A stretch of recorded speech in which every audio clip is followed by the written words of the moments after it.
Você é responsável pelo lar e pela criação dos filhos. Então resolva, senta com a esposa e conversa. Não se omita, não deixa que a esposa sozinha tome essas decisões, mas junto com ela e na liderança, diga assim: o nosso lar vai funcionar dessa maneira, os nossos filhos vão ser criados assim. Tá? Disciplina, você pode não estar em casa, mas você pode traçar as seguintes regras. Olha, se de responder o pai e mãe, castigo é 1 semana sem videogame, ou então, né, que vai ser aplicado quando eu chegar em casa. Já deixa as regras prontas, tudo certinho, mas que você seja o responsável por isso. O problema aqui é que o homem se omite dessa área, né? E a esposa fica sozinha para tomar decisões de disciplina, de criação sobre os moleques, e não é fácil não. Não, eles não obedecem à mãe da mesma forma que obedecem ao pai, não. Vamos começar com uma palavra de oração, pedindo a orientação de Deus sobre nosso estudo nessa manhã. Damos graças a Deus, nosso Pai, pela noite de repouso, pelo raiar de um novo dia e pelo privilégio de já começarmos esse dia na Tua presença, juntamente com outros irmãos, para o estudo da Tua palavra, meditação, reflexão sobre o nosso papel na igreja e na família. Pedimos, nosso Deus, que Tu nos abençoes, que esse estudo sirva para solidificar os conceitos já aprendidos e nos desafiar a vivermos à altura, Senhor, daquilo que o Senhor planejou. Oramos pelos nossos lares, esposa, filhos, que a Tua bênção esteja sobre nós. Levanta, Senhor, líderes na Tua igreja, para que ela possa caminhar nesse mundo cumprindo o seu papel. É o que nós te pedimos em nome de Jesus. Amém. Muito bem, o tema dessa manhã é a liderança masculina na igreja e no lar. Eu acredito que uma parte do que vai ser dito aqui já foi mencionado, talvez até de passagem, na última vez que cá estive, quando falei a respeito do papel do homem e da mulher. Mas repetir alguma coisa nunca é demais. Os autores bíblicos costumavam fazer isso e diziam que era para a segurança de todos. Muito bem. A questão da falta de liderança, a falta de liderança masculina tem sido identificada como um problema hoje na igreja. Começa na sociedade. Nós sabemos que por causa do movimento feminista, especialmente, e também por causa de mudanças nos paradigmas da nossa sociedade, o próprio conceito de liderança e de autoridade vem sendo questionados. E assim também como o papel do homem no exercício da liderança e da autoridade. Isso acaba entrando na igreja também. E, como sempre acontece, as mudanças que percebemos na cultura e na sociedade, elas acabam chegando também às nossas portas. E aí é evidente a todos a falta de homens cristãos qualificados para liderar as igrejas, e também de homens que sejam líderes de seus lares. Há exceções, é claro, mas se percebe que existe essa falta generalizada. Agora mesmo, por exemplo, eu posso até dar um exemplo pessoal, nós estamos com dificuldades na nossa igreja. A minha igreja em São Paulo, ela tem 400 membros, e nós estamos com dificuldade de encontrar gente para ocupar cargos de liderança, particularmente o presbiterato, dentro da igreja nesse momento. Queremos fazer uma renovação, trazer gente nova para liderar, aproveitar e usar os novos líderes, só que eles não aparecem. E não é que falte homem na igreja, tem muitos, não é? Mas nenhum ou poucos que realmente demonstram o desejo, a vontade e a habilidade de ocupar cargos que Deus planejou para um homem cristão qualificado. Isso gerou, esse problema é tão grande que nos Estados Unidos gerou o surgimento de um movimento chamado Guardadores de Promessa, Promise Keepers.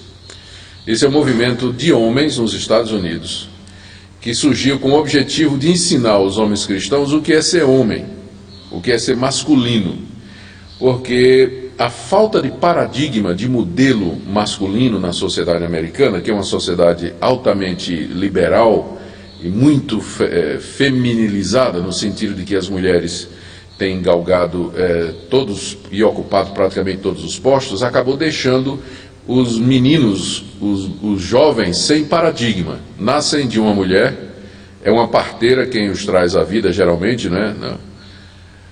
É uma enfermeira que vai cuidar deles. Quando estão em casa, que a mãe não está, é uma babá que toma conta.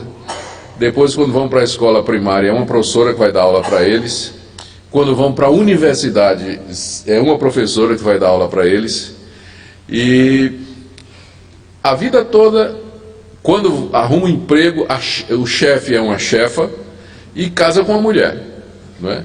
Então, ele não tem modelo masculino. O jovem, né, ele passa a vida toda e ele não tem diante de si um homem que seja líder para ele. O pai é ausente em casa, né? Durante todo esse tempo é a mãe quem toma conta de tudo. Então ele cresce sem saber, sem ter um modelo para se espelhar. Como é que eu ajo como homem? O que é que um homem faz? E esse é um problema, inclusive, nas igrejas. Então, algumas reações, como essa do Promise Keepers, elas estão surgindo em várias partes do mundo, os guardadores da promessa. Recentemente eles reuniram mais de 1 milhão de homens nos Estados Unidos, no estádio. Numa situação, aliás, no estádio não, foi em algum lugar aí, tinha mais ou menos 1 milhão, algum lugar que cabia, acho que foi um estádio sim, desses jogos americanos, não sei o que, tinha 1 milhão de homens lá dentro. E esses homens, nessa reunião, fizeram um compromisso diante de Deus de assumir seu papel, de desempenhar as funções para as quais Deus havia planejado e tudo mais. Eu acho que em breve nós vamos ter que fazer um movimento aqui no Brasil também. Só que no Brasil vai ser muito... A primeira coisa que nós vamos ter que fazer é a diferença entre masculinidade e machismo, né? Porque movimento desse tipo já tem em Minas Gerais, o Machão Mineiro. O movimento Machão Mineiro.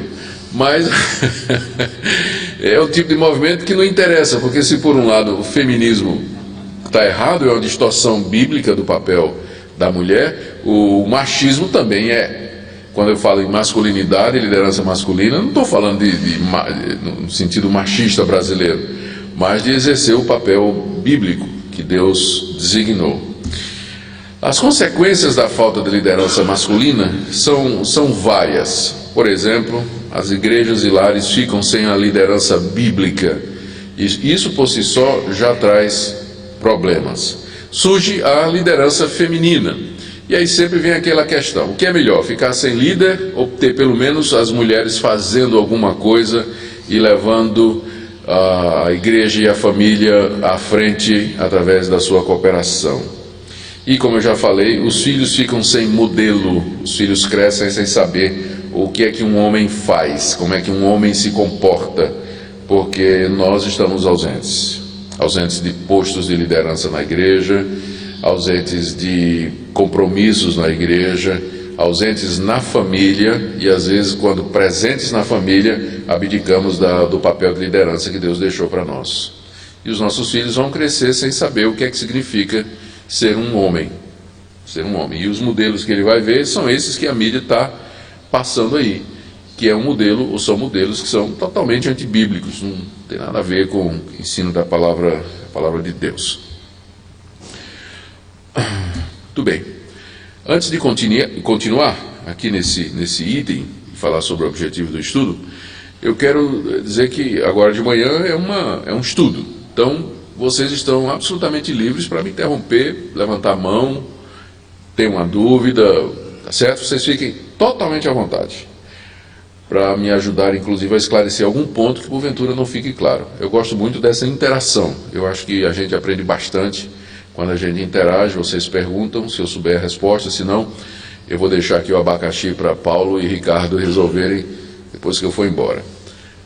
Mas dentro das possibilidades nós estaremos respondendo. Bom, o nosso objetivo com esse estudo de hoje de manhã, em primeiro lugar, é analisar o ensinamento bíblico sobre a liderança masculina qualificada na igreja, e naturalmente nós vamos ter que entrar aí na questão da ordenação e consagração de mulheres para o ministério. Quando a gente menos pensa que o assunto já está morrendo, a gente descobre que o assunto ainda está em efervescência. Tivemos notícia de que há 3 semanas atrás, uma das últimas igrejas reformadas que ainda resistiam à questão da liderança feminina, acabou capitulando. Reformed Christian Church, Igreja Cristã Reformada dos Estados Unidos, de origem holandesa. Eles dominam o Calvin College e o Calvin Seminary, que são seminários e universidade de muito respeito nos Estados Unidos. E eles agora, há cerca de um mês, eles abriram totalmente para a ordenação de mulheres pastoras e presbíteras em todos os níveis, né? Eles iam resistindo, finalmente não conseguiram resistir à pressão feita não pelas mulheres, mas por próprios pastores, né? Que provavelmente não querem trabalhar mais, ou então estão vendo que é um tiro no pé. Já tem pouco emprego para pastor, e ainda para as mulheres, pronto, todos eles vão perder o emprego em breve, né? Eles vão ver isso brevemente. Então é um assunto que sempre está voltando, essa questão de por que não mulheres, por que não pastoras, por que não presbíteras. E aí então nós vamos inevitavelmente ter que entrar nessa questão de mulheres líderes. E por fim, nós vamos ter um intervalo, e aí vamos ver o papel do homem cristão como líder de seu lar e de sua família. A minha abordagem ela é sempre mais uma abordagem teológica e ideológica dessas questões. Existem questões práticas sobre como o homem pode assumir biblicamente seu papel na família. E vocês podem me ajudar a entrar nessas questões, fazendo perguntas ou dando sugestões a respeito disso aqui para os outros verem também. Mas eu geralmente vou me concentrar na questão do ensino bíblico a respeito desse assunto. O que não quer dizer que nós não possamos discutir algumas questões práticas a respeito disso. Muito bem, liderança masculina na igreja. Nós vamos fazer uma investigação bíblica para saber que tipo de liderança Deus levantou no seu povo. Havia mulheres no período apostólico que foram ordenadas presbíteras ou pastoras. Quem Deus chamou para liderar a sua igreja? E vamos levar em conta, onde possível, os aspectos culturais da época. A Bíblia é um livro antigo, tem 2000 anos de idade, foi escrito numa cultura oriental, bastante diferente da nossa cultura ocidental. E é claro, mesmo que os autores foram inspirados por Deus, mas eles escreveram dentro da visão da sua época. Então, aonde for possível, nós vamos levar essas coisas em consideração. E também vamos nos guiar por essa pergunta: que tipo de liderança para a igreja é ensinada na Bíblia? A Bíblia se preocupa com isso? E eu acho que a melhor coisa é, no início de um debate desse, esclarecer, ou de um debate ou de um estudo desse, esclarecer qual vai ser o nosso referencial. Algum tempo atrás eu fui convidado para falar a respeito desse assunto no Seminário Batista do Norte. Os batistas estão no meio de uma discussão sobre essa questão de pastoras dentro da Igreja Batista. Isso fazem uns 4 anos, mais ou menos, 4 a 5 anos. E eles me chamaram para debate. Eles com facilidade acharam pastores batistas e professoras do Seminário Batista que defenderiam que as mulheres poderiam assumir a liderança da igreja. E parece que não acharam, entre os batistas, pastores capacitados para dizer o outro lado, né, que não tinha, né, não tem jeito, a liderança da igreja é masculina, para homens cristãos qualificados. E aí foram achar um presbiteriano, me chamaram, né, lá fui eu para a Cova dos Leões. Cheguei lá, estava armado, tinha 2 pastores batistas, um deles era o reitor do seminário, um outro pastor lá, mas mais capaz do que todos eles era a professora de sociologia, que era uma mulher extremamente inteligente, feminista até onde podia ser, capaz, esperta, e falava de uma forma extremamente cativante. Era brilhante a mulher. E eu, logo que os 3 falaram, que eu olhei e disse: bom, meu adversário vai ser ela, né? Não vão ser esses 2, porque os 2 vieram com um argumento assim, aqueles argumentos que o pessoal costuma dizer, né? Do tipo assim, um tirou do bolso um pedaço de papel, assim, de caderno que ele deve ter arrancado assim, e escreveu à mão assim, dizendo: olha, os argumentos pelos quais nós vamos ter liderança feminina na Igreja Batista em breve. Primeiro, há 50 anos, calça comprida era proibido, hoje é permitido. Há 50 anos, nós só mandávamos missionários Hoje a Igreja Batista, a maior parte dos missionários batistas é de mulheres. Há não sei quantos anos só se usava cabelo comprido. Hoje as mulheres usam cabelo curto. E tal, foi falando das mudanças que aconteceram na denominação nos 50 últimos anos, e disse: mulher antes não ensinava a classe mista, agora ensina. A mulher antes não ia para o campo missionário, agora vai. Mulher antes não pregava, agora prega. Quer dizer, é óbvio que o próximo passo é que as mulheres vão assumir, né, um argumento extremamente pragmático, mas que não tem nada a ver com Bíblia, né? Não tinha nada a ver com Bíblia. A professora era mais esperta. Ela, quando falou, ela já foi tratando de alguns textos, alegando algumas passagens bíblicas. E aí eu senti que a única chance que eu tinha de enfrentar esse pessoal era trazer a discussão para a Bíblia. Porque a argumentação era toda sociológica, em cima da participação da mulher hoje, da igualdade do homem e da mulher, dos direitos, a lei da igualdade de acesso a todos os postos e privilégios no nosso país. Então toda a argumentação era nisso. Eu senti que se eu fosse por aí eu ia me perder. Aí eu disse: não, eu quero já sugerir que o debate seja feito nesse ponto. O que é que a Bíblia tem a dizer sobre isso? Porque vocês são uma denominação evangélica, vocês aceitam a Bíblia como palavra de Deus, e vocês vão querer se guiar pelo que a Bíblia diz, e não pelo que a cultura está dizendo. Concordam? Aí os três caíram na esparrela de concordar, né? Aí nadamos de braçada, aí foi tranquilo. Depois eles votaram essa questão, né? Era um debate, e depois a convenção deles ia votar esse assunto. E a ordenação feminina foi derrotada fragorosamente, né? Os pastores presentes resolveram que não vão ordenar. Isso foi há 5 anos. Tive outro debate semelhante no Seminário Batista do Rio de Janeiro, também foi similar. E por enquanto os batistas vêm segurando a barra, apesar de que tem já 2, 3 pastoras batistas, né? Uma eu soube que está saindo agora, não aguentou a pressão, está deixando de ser. Mas o ponto é esse: como é que nós vamos levar essa discussão? Como é que nós vamos conduzir o estudo a respeito do papel do homem como líder? Nós vamos levar em consideração os referenciais culturais somente, ou vamos levar a palavra de Deus como sendo a nossa regra de fé e prática? Para nós ela não é simplesmente o registro da compreensão temporal, circunstancial e falível que seus autores tinham do mundo da época, mas ela é a revelação infalível de Deus para a sua igreja em todas as épocas. É claro, tem aspectos dela que são culturais, mas os princípios que ela nos traz, eles são princípios eternos. A Bíblia se pronuncia sobre o governo da igreja, sobre o ministério pastoral e sobre a liderança da sua igreja. Um dos argumentos nesses debates que eu tenho participado é que o pessoal diz assim: mas a Bíblia não se preocupa com esse negócio de se é pastora ou pastor, ou presbítero ou presbítera, se é mulher que é líder ou não. Me dê uma passagem da Bíblia que proíba que a mulher seja pastora, ou presbítera, ou líder. Não tem nenhuma passagem da Bíblia dizendo: não terás mulheres como líderes. Mas a questão não é essa. A pergunta é ver o modelo que a Bíblia apresenta. Quem na Bíblia aparece como sendo o líder que Deus levanta para a sua igreja? Essa que é a questão, né? Não é ver se tem passagem da Bíblia proibindo sim ou não.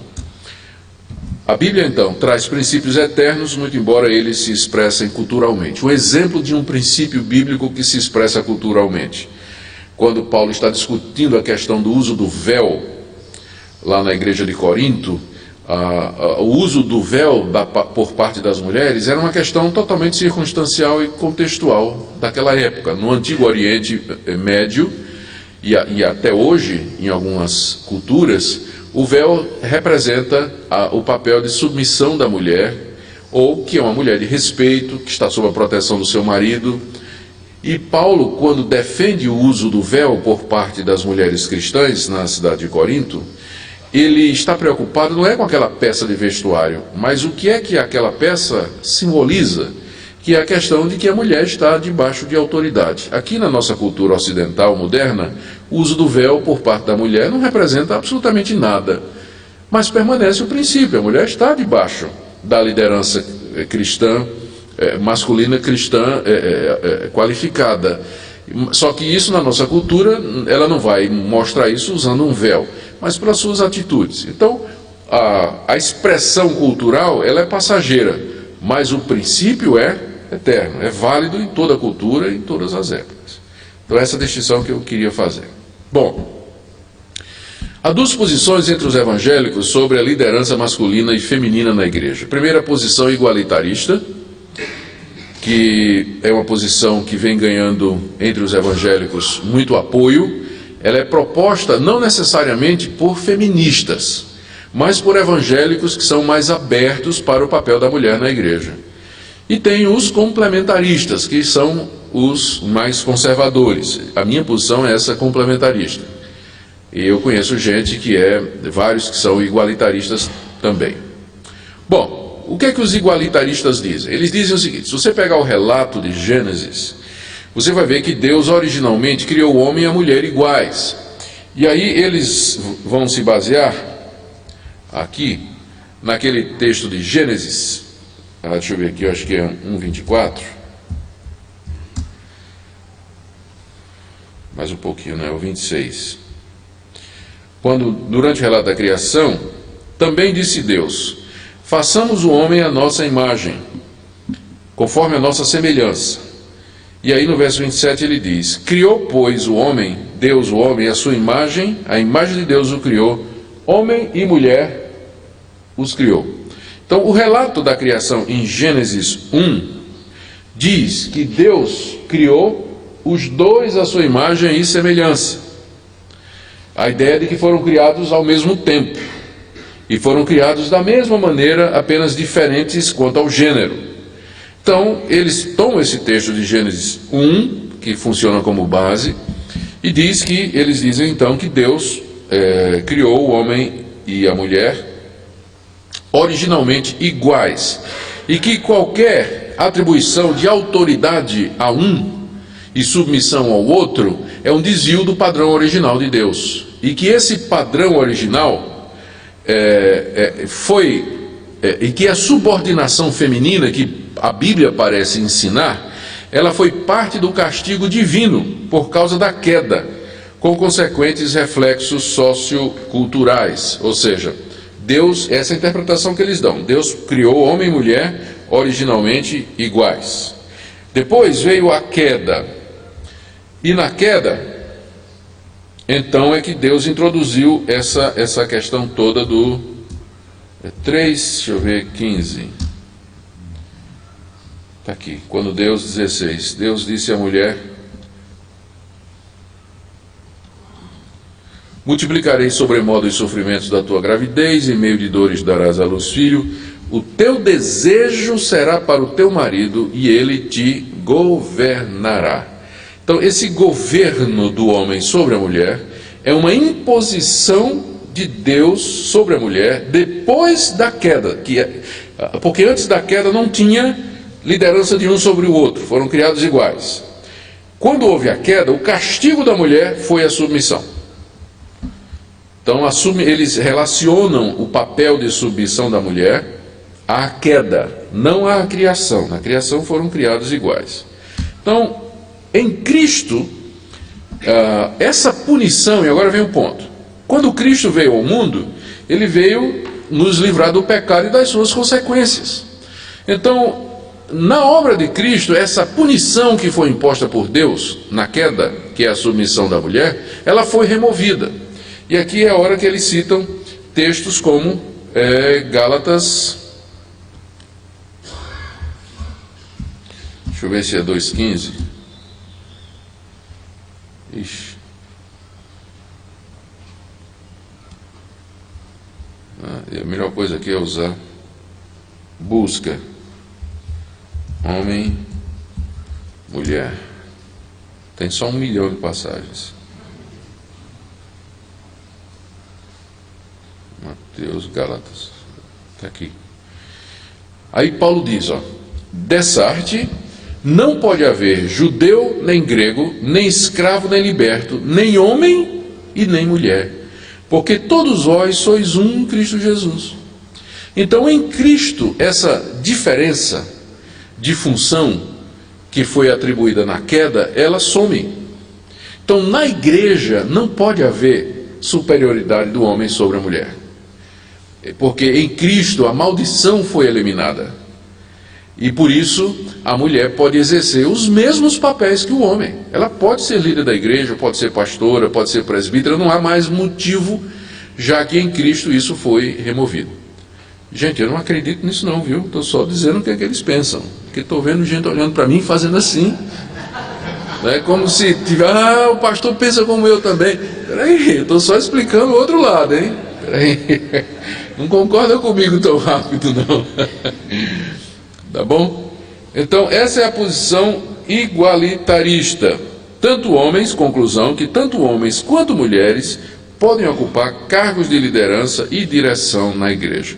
A liderança da igreja não é uma prerrogativa masculina, mas é tanto do homem quanto da mulher. Então, recapitulando, plano original, não tinha liderança de um sobre o outro. Veio a queda, então, o que é que Deus fez? Submeteu a mulher ao homem. Veio Cristo, Cristo restaurou o padrão original. Ou seja, não há liderança do homem sobre a mulher. Como consequência, na igreja onde Cristo reina e é Senhor, então não pode haver essa subordinação, nem na família cristã e nem no lar cristão. Então, geralmente, o modelo familiar desse pessoal é de liderança conjunta e negociação, né? As coisas são resolvidas na base do sentar e vamos negociar. O que eu que não sou dessa linha, eu também acredito em negociação, gosto, converso, dialogo, amo a minha mulher, quero dar a ela o privilégio de se expressar também, mas chega um momento que não tem negociação que dê certo, né? Chega um impasse mesmo, e aí, como é que faz? Então, alguém vai ter que dizer, vai ter que ser por aqui, né? Então, esse modelo não funciona com os igualitaristas. Bom, vamos ver o outro aqui. Os complementaristas.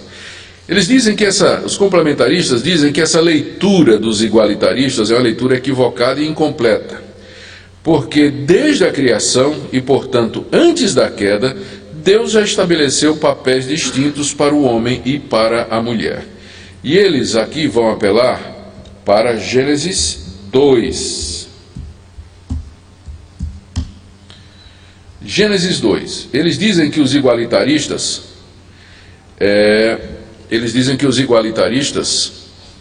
são reducionistas na leitura bíblica.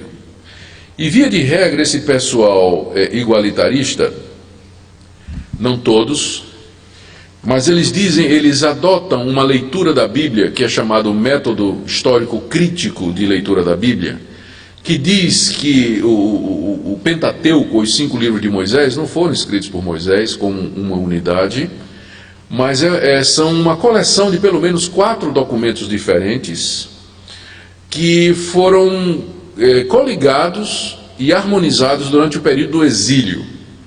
Então Moisés de fato nunca escreveu nada, mas o que havia é que tinha um sacerdote que tinha umas ideias a respeito de Israel que escreveu. Tinha um cara que é chamado do Javista. Como é que se descobre os documentos dele, a parte dele aqui? Toda vez que ele chama Deus de Javé. E tinha um Eloísta. Como é que eu sei que era ele? Toda vez que Deus é chamado de Elohim, é outro autor. Então eles dizem que na verdade o livro de Gênesis é uma coxa de retalho de 4 documentos diferentes. E Gênesis 1 é do Eloísta e Gênesis 2 é do Javista. Porque em Gênesis 1 você tem um relato da queda, da criação, e em Gênesis 2 você tem outro relato. Aí o cara que juntou, que fez a redação, ele não percebeu que eram histórias diferentes e colocou uma ao lado da outra. Só que são 2 histórias diferentes. Em Gênesis 1, Deus cria o homem e a mulher, a sua imagem e semelhança, na mesma hora. Em Gênesis 2, o relato da criação do homem é diferente. Deus primeiro faz o homem do pó da terra, diz que é bom que ele não esteja só, está aí o verso 18, aqui é Gênesis 2, e aí da costela do homem faz uma mulher. Então eles dizem que são 2 relatos contrários, né, e conflitantes. Então eles dizem que o relato correto é o primeiro, Gênesis 1, que o segundo é espúrio. E nós dizemos, e eles nos acusam de fazer o caminho inverso, que nós focamos no Gênesis 2, né, e esquecemos Gênesis 1. Na verdade, não há conflito nenhum. O que você tem ali em Gênesis 1 e 2, simplesmente pode ser explicado da seguinte maneira. Em Gênesis 1 você tem um resumo da criação, uma síntese. Deus criou o homem e a mulher à sua imagem e semelhança, ponto. E aí em Gênesis 2, Moisés volta para recontar a criação, só que agora com detalhes. É o mesmo relato, só que em capítulo 2 você tem os detalhes daquilo que ele narra numa frase em Gênesis 1. Então as duas versões se complementam. E nós aprendemos de Gênesis 1 a igualdade do homem e da mulher, sim, na criação, foram feitos a imagem e semelhança de Deus, mas em Gênesis 2 nós temos os detalhes dessa criação. Primeiro, que o homem foi feito primeiro. Segundo, que a mulher foi feita para ser uma auxiliadora, não é? Não é bom que eu só farei uma auxiliadora que lhe seja idônea, que esteja à altura dele, é isso que o texto hebraico quer dizer. E aí, mais adiante, nós temos o relato de como Deus fez isso, fez cair pesado sono sobre o homem, este adormeceu, tomou uma das costelas e fechou o lugar com carne, e a costela que o Senhor Deus tomara ao homem, transformou-a numa mulher e trouxe. E o homem disse: esse afinal é osso dos meus ossos e carne da minha carne, chamar-se a varoa, porque do varão foi tomado. Pedi permissão aqui ao pastor Paulo, só para fazer um intervalo de descontração. Aqui levanta uma questão: se Adão tinha umbigo quando ele foi criado. Tinha ou não? Porque o umbigo é a cordão umbilical de quem nasce no parto, né? Adão teria umbigo? Então, alguns teólogos acham que sim. Porque é o seguinte, quando aconteceu esse lance aqui, né, essa final, aliás, um pouco antes, né?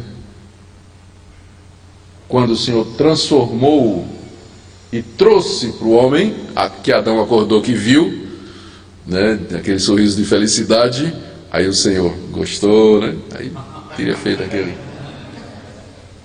Essa foi mal, tudo bem. A origem do umbigo, né? Gostou. Apertando aqui no molequinho. Mas tá, de qualquer maneira, brincando ou não. Na sequência da criação, o homem foi criado por conta da mulher. Aliás, a mulher foi criada por conta do homem. O homem não veio da mulher. A mulher foi criada em seguida. E isso é levado em consideração toda vez que os autores do Novo Testamento tratam dessa questão de liderança. Eles se referem a Gênesis 1, sim, mas se referem particularmente a Gênesis 2, o modo como Deus criou, para poder, então, justificar a questão do papel do homem. Então, essa posição é chamada de complementarista, porque com suas características e funções distintas foram criados iguais, mas com papéis diferentes. E eles se completam, eles formam uma biunidade. A diferença de funções, aqui é um ponto que os complementaristas falam o tempo todo, que essa diferença de funções não implica em diferença de valor ou de inferioridade em relação de um para com o outro. Porque aqui é o ponto que os igualitaristas pegam. Na hora que você subordina um ao outro, você está fazendo um juízo de valor, a inferioridade do subordinado. Mas não é bem assim que nós entendemos. Quando a Bíblia diz que eu tenho que me sujeitar ao presidente Lula, que eu tenho que respeitar as autoridades superiores, não quer dizer que Lula, como pessoa, é melhor do que eu ou de qualquer outro aqui nessa sala. Não quer dizer. Mas ele ocupa uma função em que ele tem autoridade sobre nós, mas ele não é melhor. E pelos vários sorrisos e cabeças balançando, eu estou vendo que todos vocês concordam comigo.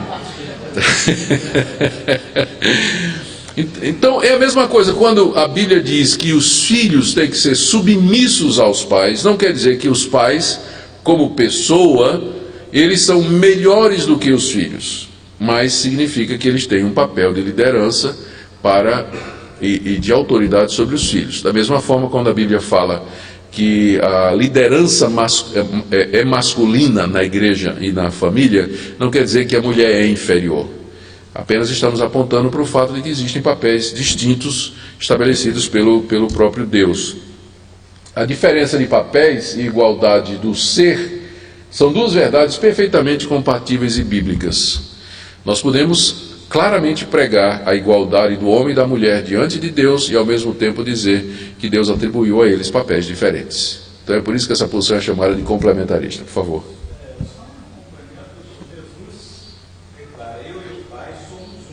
Isso. Pronto. É exatamente isso aí. É a igualdade das pessoas da Trindade e ao mesmo tempo a diferença de papéis, não é? A diferença de papéis. Muito bem. Então, por isso, quando a gente fala sobre essa questão da liderança masculina, é preciso deixar claro, porque nós temos ouvidos feministas e ouvidos que não compreendem bem o que está sendo dito. Quando o fato de que nós enfatizamos que a liderança na igreja e na família foi dada ao homem, nós não estamos negando, e isso, portanto, não está em discussão, que homem e mulher foram criados igualmente à imagem de Deus. Foram. A mulher e o homem têm a imagem de Deus, foram criados à sua semelhança. E, portanto, têm a mesma dignidade, a mesma honra, merecem o mesmo respeito. Isso não está em discussão, nós não negamos isso e não podemos negar, tá? Porque não seria antibíblico negar isso. Também não estamos negando nem discutindo que homens e mulheres possuem o mesmo valor ontológico, tem a ver com o ser, né? Diante de Deus, porque já possuem. Também não estamos negando ou fechando os olhos, como eles nos acusam às vezes, de que houve mulheres extraordinárias no Antigo Testamento que assumiram papéis decisivos, como a profetisa Uda, ou a juíza Uda, ou a profetisa Débora, e outras mulheres que num momento especial ou definitivo da história de Israel, ou definido da história de Israel, elas assumiram liderança para fazer uma determinada função, uma determinada coisa. Não estamos negando isso. Não estamos dizendo que eventualmente não possa haver, Deus possa levantar uma mulher que possa, numa situação extrema ou extra, fazer o papel que o homem não está querendo fazer. Mas eu estou dizendo que essa não é a regra. Esse não é o padrão. Não foi assim que Deus quis, não é assim que Deus planejou. E não compete a nós pegar as exceções da Bíblia e transformar em regra para a igreja. Não queremos funcionar assim. Que é o argumento que estão querendo fazer, por exemplo, na minha igreja, né? O argumento do pessoal que quer que as mulheres sejam pastoras na nossa igreja é de que hoje o maior número de missionárias no campo é de mulheres. Nós temos uma força missionária muito grande na Igreja Presbiteriana do Brasil, e a maior parte delas é de mulheres. Essas mulheres vão para os campos missionários, muitas delas são solteiras, e elas começam a evangelizar crianças, e acham uma casa, de repente aquela casa abre uma sala para começar um estudo bíblico, ela começa a fazer estudo bíblico com as mulheres, de repente os maridos começam a vir, não tem líder, não tem homem, então ela faz o papel mesmo, ela prega, ela ensina, ela dirige o culto, ela faz tudo isso, aí então o argumento já é pastora, né? O que falta? É só reconhecer isso, mas ela já está fazendo esse papel. Então, o que é uma exceção, né, porque os homens não vão como missionários para o campo, então as mulheres vão, querem transformar na regra. E a resposta que nós temos dado para isso é o seguinte, primeiro essa, de que o papel de liderança das mulheres, quando aparece na Bíblia, nunca é motivo de regozijo, na verdade é até motivo de juízo. Eu estou querendo ver se eu acho aqui o texto de Isaías, se alguém souber já me ajude. Mulheres estão à frente do meu povo, mulheres e crianças. Não achou? Bíblia apócrifa, não é certo?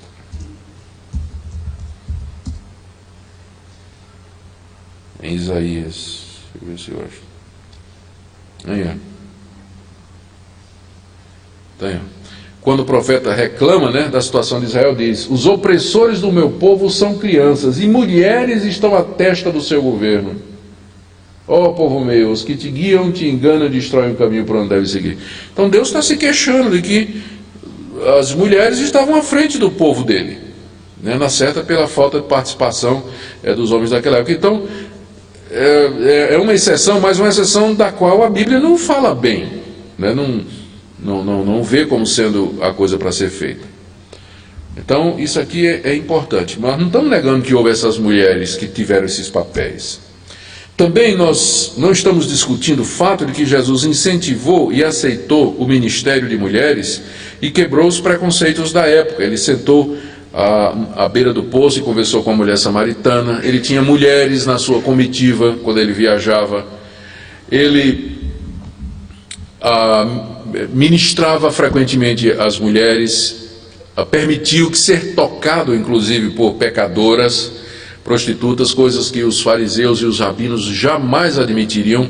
Então, nós reconhecemos que Jesus deu um tratamento diferenciado, especial para com a mulher, que na época dele era vítima mesmo de discriminação e de machismo e de uma visão patriarcal. Isso aí nós não negamos, que Jesus de fato fez isso aí. E também não estamos em discussão, quando nós falamos que a liderança é para ser masculina, não está em discussão que as mulheres participaram ativamente nas igrejas apostólicas, orando, profetizando, abrindo suas casas, ensinando, anunciando o Evangelho. O livro de Atos e os Evangelhos estão cheios de exemplos de mulheres que fizeram isso. Então é preciso deixar claro que quando nós falamos da liderança masculina, nós não estamos excluindo o ministério das mulheres. E não estamos fechando os olhos para ver que elas sempre fizeram parte integral da vida da igreja e que sem a contribuição delas, a igreja dificilmente chegaria até onde chegou. Não estamos negando isso. A questão toda é a questão de liderança, né? A liderança autorizada. Quem é que Deus levanta para guiar o seu povo, para ensinar com autoridade, para exercer o governo do seu povo? Esse é o que está em discussão aqui, e não a questão do papel ou da contribuição da mulher. Ou seja, o que está em jogo, o que está em discussão é o seguinte: por que é que, apesar de tudo isso, de todas essas vantagens e participação da mulher na vida da igreja, não há qualquer evidência bíblica conclusiva de que uma mulher tenha sido chamada para liderar a igreja como apóstola, pastora ou presbítera por Jesus e seus discípulos? Até voltando ao slide anterior, quando nós admitimos que as mulheres tiveram uma participação muito efetiva no ministério de Jesus e no ministério dos apóstolos, aí essa questão se torna ainda mais aguda. Por que é que então nem Jesus e nem os apóstolos chamaram as mulheres para exercer a liderança de igrejas locais? Né? Então havia alguma coisa que realmente impedia. E o que é que impedia? Porque apesar de tudo isso, os apóstolos, mesmo considerando a igualdade do homem e da mulher, eles impõem restrições ao exercício da autoridade pela mulher, particularmente o apóstolo Paulo. Vejamos esses pontos em seguida. Então, eu acho que a questão toda da liderança masculina se resume nesse ponto aqui, que não pode haver liderança sem o exercício da autoridade do governo. Não pode haver. Eu sei que tem muitos livros dizendo que o líder, ele lidera pelo exemplo, mas só o exemplo seria suficiente se nós fôssemos isentos de pecado, se nós fôssemos puros como os anjos. O pecado de tal maneira nos afetou que só exemplo não é necessário. É preciso o exercício da autoridade do governo para que nós façamos o que deve ser feito. E não pode haver liderança sem isso. É um serviço espiritual, sem dúvida, né? A liderança é feita por presbíteros e pastores, é um serviço espiritual que nós prestamos a Deus e à igreja quando nós estamos na liderança da igreja e da família também, que implica no governo espiritual da igreja. A igreja precisa ser governada. Ela não é uma democracia no sentido de que uma Assembleia Geral onde todo mundo dá a sua opinião e cada um faz o que quer. Não, a igreja tem um governo. Tá? Quem governa a igreja é Cristo.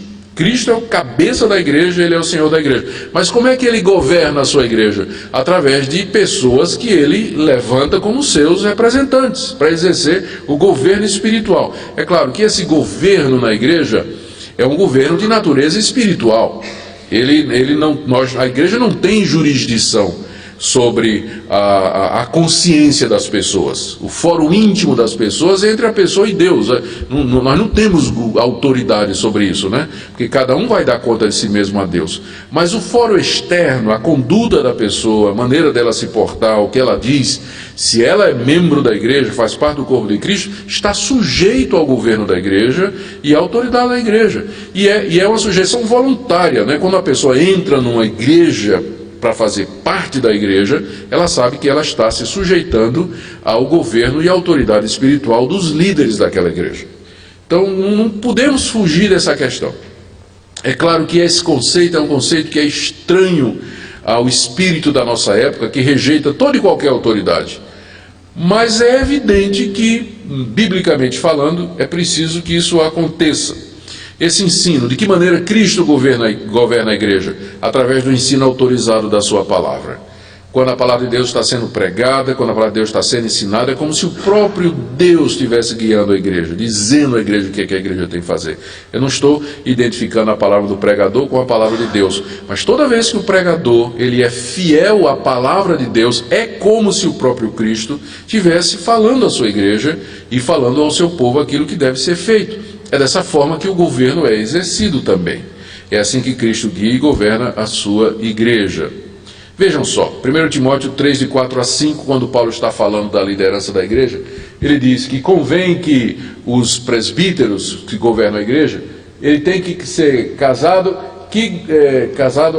e se for casado, que governe bem a sua própria casa, tendo seus filhos em sujeição com toda modéstia, porque se alguém não sabe governar a sua própria casa, terá cuidado da igreja de Deus? Nessa passagem há um paralelo entre o governo da casa, que é exercido pelo homem, e o governo que ele vai exercer na igreja como líder da igreja. A ponto de que Paulo coloca como condição para que alguém seja líder na igreja, que ele seja líder na sua casa. Se ele não é líder na sua casa, se ele não governa a sua casa, como é que ele vai governar a casa de Deus? Como é que ele vai cuidar da casa de Deus?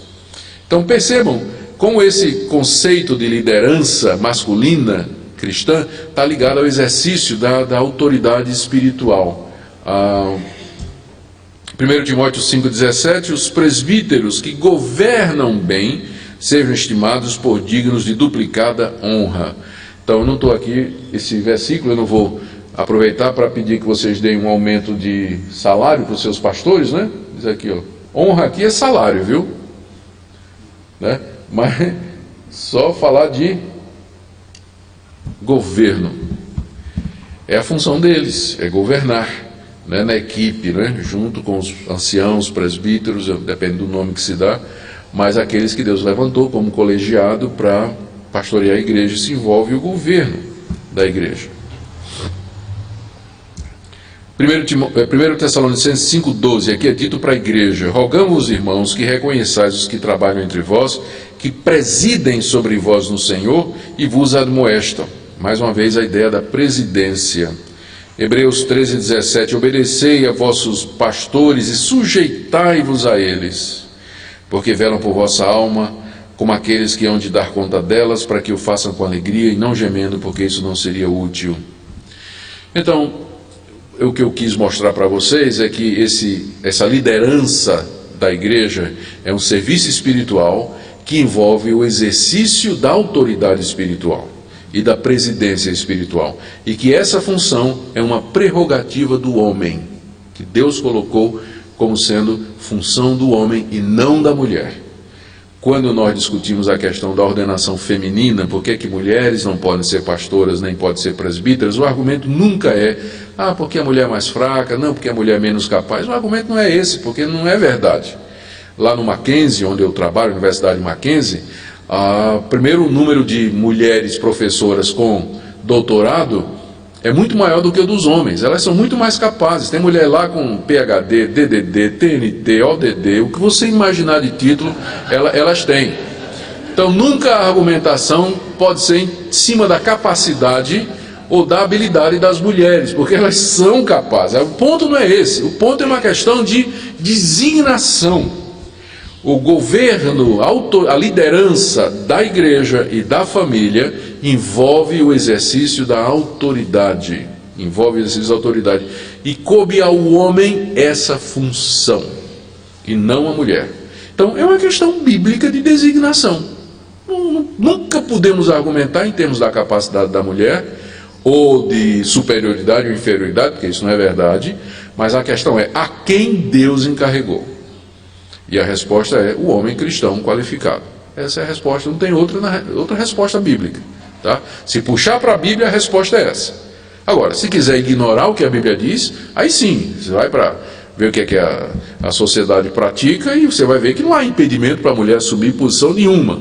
Mas nós nos queremos guiar pela palavra de Deus. Agora, por que Deus atribuiu? Como é que nós sabemos que foi feita essa atribuição? Começamos com o modelo do Senhor Jesus. Atenção, homens. Deus não tem gênero, é verdade. Contudo, quando ele encarnou, ele veio como homem. Ele não tem gênero, mas quando ele resolveu encarnar, ele veio na figura de um homem, Jesus Cristo de Nazaré. Jesus não é a filha de Deus, mas o Filho de Deus.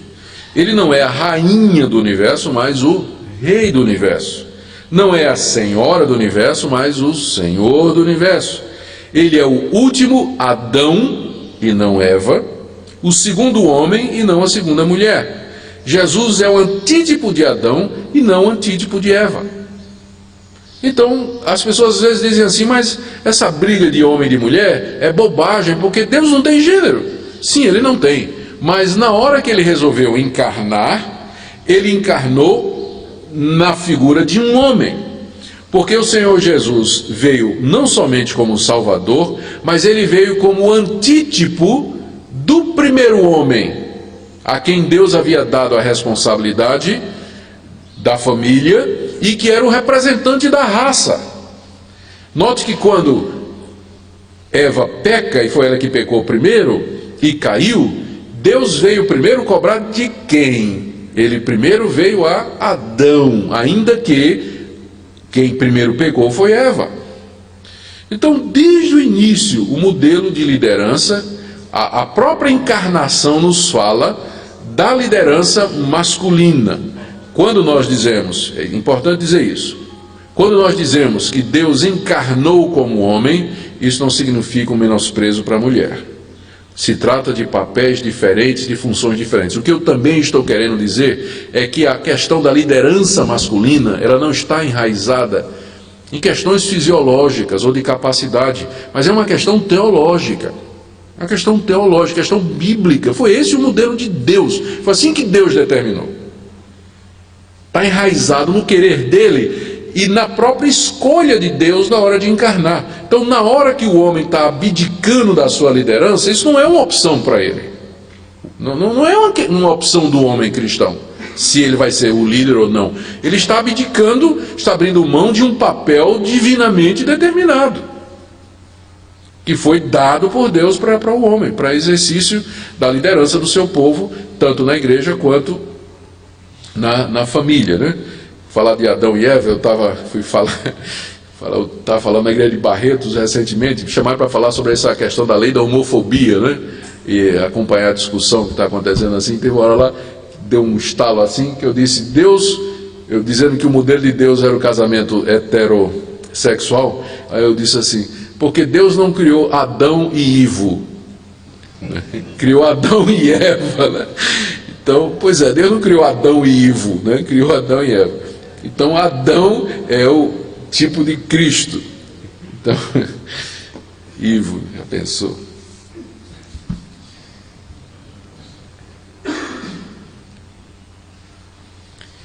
Se a gente terminar um pouquinho mais cedo, vocês quiserem, eu tenho aqui algumas informações a respeito dessa lei da homofobia, que a gente poderia até intervalo aí depois, quem sabe até dar uma discussão sobre isso. Bom, o modelo do Senhor Jesus ainda. De acordo com a ordem da criação, Jesus não podia ter vindo como mulher, pois na relação homem e mulher, somente o homem foi investido de autoridade. Se ele veio para ser o Senhor da igreja, o cabeça da igreja, ele não poderia ter vindo na figura de uma mulher.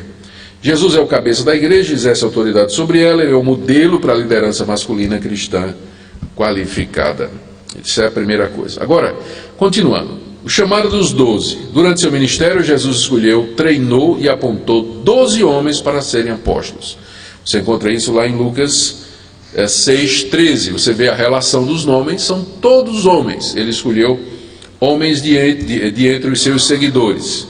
Lembrando que antes de escolher, ele passou a noite em oração, Lucas 6,12, pedindo a Deus sabedoria, e em submissão à vontade do Pai, Jesus escolheu 12 homens para apóstolos. Essa escolha foi feita com base em princípios bíblicos e orientação divina. Aí alguns dizem assim, não, mas Jesus se acomodou à cultura. Ele chamou 12 homens, porque se ele tivesse chamado mulheres para serem líderes da igreja, isso causaria uma comoção muito grande na cultura da época. Contudo, durante todo o seu ministério, Jesus mostrou que operava acima dos costumes e tradições religiosos e culturais de sua época. Ele falou com mulheres e as recebeu em seu grupo, mesmo samaritanas, quebrou todas as tradições e costumes dos judeus, como a dieta religiosa, a guarda do sábado, separação dos goim, que eram gentios, e mesmo seus inimigos reconheceram que Jesus não temia homem algum. Nós estamos falando de um homem que nunca respeitou tradição, ou costume cultural, ou prática qualquer. Então, na hora que ele escolheu 12 homens e não 12 mulheres, ele não pode ser acusado de que ele fez isso porque ele tinha medo de quebrar a tradição e o costume da época. Porque ele fazia isso com frequência. Porque essa é a resposta que algumas pessoas dão. Como é que ele tratou as mulheres? Honrou a dignidade das mulheres, ministrou a elas, viajou com elas, encorajou que servissem a Deus, mas que outros líderes da sua época. Contudo, apesar da sua afeição e relacionamento com mulheres como Marta e Maria, ele estabeleceu apóstolos como fundamento de sua igreja e continuadores da obra. Ele não chamou Marta, ele não chamou nenhuma das Marias, não chamou a sua própria mãe para ser apostoliza, mas ele chamou 12 homens para serem os líderes da sua igreja. Quando o lugar de Judas foi preenchido, foi escolhido um homem cristão, qualificado, após oração, mesmo havendo muitas mulheres cristãs disponíveis. Vamos dar uma olhadinha aqui em Atos. É interessante, né, que os apóstolos eles seguiram a liderança do Senhor Jesus nesse ponto. Eles dizem, é necessário, quando eles foram substituir Judas, é necessário, pois, que dos homens que nos acompanharam todo o tempo que o Senhor Jesus andou entre nós, e aqui eu preciso ver só um detalhe, se homens aqui está no original, exatamente, está assim, que está no grego, né? Que às vezes eles traduzem homem, mas não é, olha. Andron, de antropos, aliás, de aner, de homem. É necessário, portanto, dos que nos acompanham, dos homens que nos acompanham entre todos, em todo o tempo, está aqui. Então, essa expressão homem aqui é homem mesmo no original. Tá? Deu um problema de conflito aqui. Deixa eu ver aqui como é que ele vai fazer. Fechou. Deve ser feminista.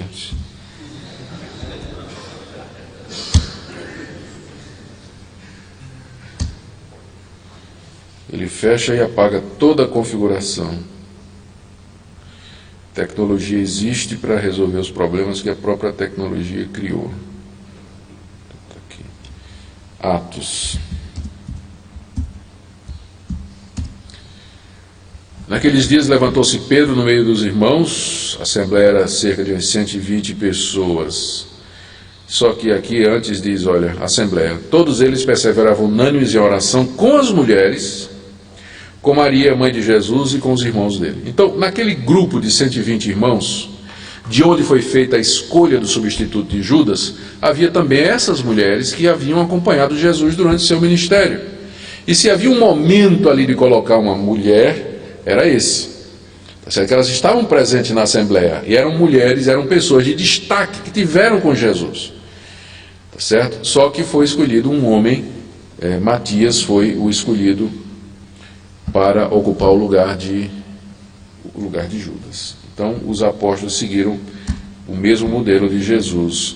Quando precisaram escolher diáconos, escolheram 7 homens, mesmo que o assunto fosse cuidar de mulheres viúvas. Já prestaram atenção nesse detalhe aqui, não é? Se tem um momento em que as mulheres deveriam ser eleitas, era aqui, olha, escolhidas. Porque veja só, naqueles dias, multiplicando-se os números dos discípulos, houve murmuração dos helenistas contra os hebreus, porque as viúvas estavam sendo esquecidas na distribuição diária. Eu, pessoalmente, tenho dificuldade ou dúvida se aqui é a instalação dos chamados diáconos, porque eles fizeram tudo menos ser diáconos, né? Você pega Filipe e Estevão, que são os dois mencionados aqui, eles eram evangelistas, eles eram pregadores, eles eram fundadores de igreja. Então ninguém sabe ao certo se esse grupo aqui é o grupo dos diáconos, até porque a palavra diácono não aparece aqui no texto, ou se isso aqui era uma espécie de grupo que ficou chamado o grupo dos 7, que era uma espécie de grupo subapostólico, que auxiliavam os apóstolos na fundação de igrejas e assim por diante, né? Talvez seja esse ponto aqui. De qualquer forma, esses homens iam exercer, essas pessoas iam exercer liderança na igreja, governo, iam tratar da administração da igreja, e o ideal seria que mulheres fossem escolhidas para liderar, porque o problema era o quê? As viúvas. As viúvas estavam precisando de cuidados, né? Então, qual a melhor coisa do mundo? Colocamos mulheres para cuidar desse assunto. Entretanto, quando veio a escolha, veja só aqui o que é que Pedro diz assim: escolhi entre vós 7 homens. Mais uma vez, tem que ver no original, exatamente aqui, Andras, 7 homens, né? De boa reputação, cheios do espírito de sabedoria, aos quais encarregaremos desse serviço. E aí, então, vieram aqueles que foram eleitos, está aí, todos eles homens, né? 7 homens, Estevão, por aí vai. Então, a verdade é que as chances não foram de colocar mulheres no governo da igreja, elas não foram preenchidas com mulheres. Os apóstolos instituíram nas suas igrejas o sistema de governo pela pluralidade de presbíteros, requerendo que fossem homens cristãos qualificados. Quando Paulo escreve dizendo a Timóteo como ele deveria orientar as eleições, ele diz que tem que ser maridos de uma só mulher. Tem um amigo meu brincando, diz assim, que ele não tem problema de mulher ser presbítera ou pastora se cumprir esse requerimento aí, né? Que ela seja marido de uma só mulher. Que governem bem a sua própria casa. Governe bem a sua própria casa. Mais uma vez, essa questão de governo, já falamos. Bom, não há evidência bíblica conclusiva de que havia mulheres líderes, apóstolas, pastoras ou presbíteras nas igrejas apostólicas. O que nós vimos nessa primeira parte foi que o modelo é liderança masculina, cristã qualificada. É uma questão teológica, é uma questão de designação de Deus, é assim que Deus fez. Não é questão de cultura e não é questão também de escolha nossa. Então, é uma responsabilidade que Deus colocou sobre os ombros de vocês, os nossos ombros, e que nós não podemos transferir para as nossas esposas ou para as mulheres da igreja, sob pena de trazermos consequências graves para o andamento da igreja e do lar. Apenas fazendo um breve intervalo antes de entrar Fiquei devendo duas coisas aqui. Primeiro, sobre a questão da lei da homofobia, rapidamente. A questão da homossexualidade na sociedade brasileira tem uma aceitação cada vez maior, promovida pelos meios de comunicação. Algumas políticas sociais e governamentais do Ministério da Educação acabam por promover também a aceitação, como, por exemplo, pressão para a resolução dos problemas sociais através da união civil. Está entrando por aí. Falam que os homossexuais, os gays, lésbicas, estão unidos já há bastante tempo, e aí isso cria algum tipo de problema social quando um deixa o outro, deixa desamparado, deixa sem direitos. E aí o governo está entrando por aí, na tentativa de resolver esses problemas, fala a respeito do casamento, né, gay ou da união civil. E outra questão levantada, o que é preferível, deixar uma criança abandonada na rua ou ser adotada por um casal gay? É um problema que não tem uma resposta fácil, né? A nova legislação antiviolência contra os gays vem com o nome de legislação antiviolência, mas na verdade é esse famoso projeto de lei 5003/2001, ele altera a lei 7.719 de 1989 sobre o racismo. Então já existe uma lei sobre o racismo, que é de 89, e agora os grupos entraram, o movimento gay entrou em 2001 com um projeto de lei que altera isso aí. A lei, só para vocês entenderem, de 1989, define os crimes resultantes de discriminação ou preconceito de raça, cor, etnia, religião, procedência nacional, gênero e sexo. E o projeto de lei acrescenta isso que está em amarelo: orientação sexual e identidade de gênero. Quer dizer, uma lei que antes eles estão acrescentando essa questão da orientação sexual como sendo parte da lei que é sobre o racismo. Aí outra alteração: na identidade de gêneros, além de macho e fêmea, serão incluídos os cidadãos que se denominam GLBT, gays, lésbicas, bissexuais e transexuais.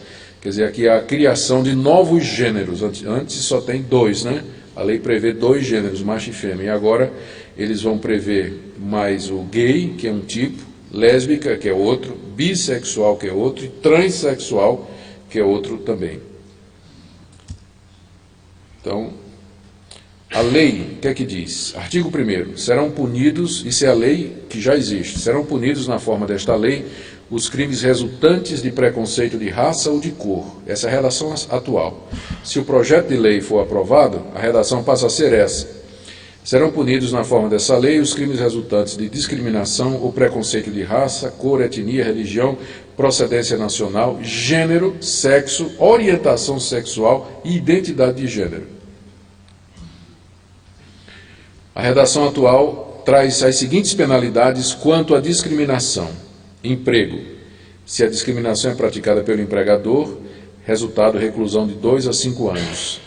Demonstração de afetividade, artigo 8º, é visto como pena, né, como transgressão dessa lei, impedir ou restringir a expressão e a manifestação de afetividade em locais públicos ou privados abertos ao público. E aqui, isso agora vai incluir a questão da afetividade gay também, né, que passa a ser crime.